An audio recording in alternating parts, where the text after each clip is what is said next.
All right, it is the next day. Our piece has been sitting for 24 hours. I have my resin already mixed up. 1 second, little thing from the side of the cup. So I'm going to pour it. I've already mixed it for 3 minutes, and the resin I use has equal parts of part A and part B, so I've already done that. So pour it all over.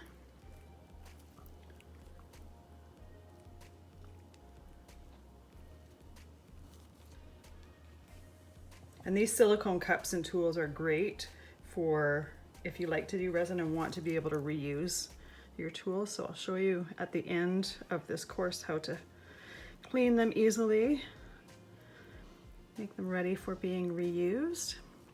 So once again, I'm just spreading the resin all the way to the edges first.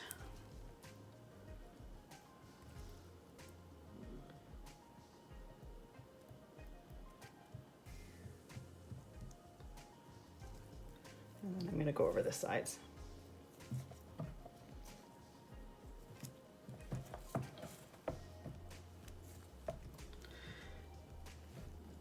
And even though we leveled it the first time, and likely you haven't moved your painter's pyramid since that, you still want to make sure that your piece is level every single time you go to do this.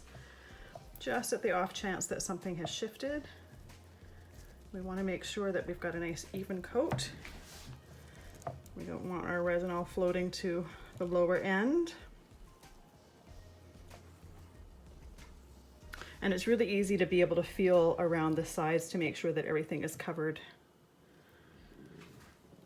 completely. And then check out at a different angle to make sure that you've got the front or the top all covered completely. And now let's remove one of the gloves and get rid of the air bubbles.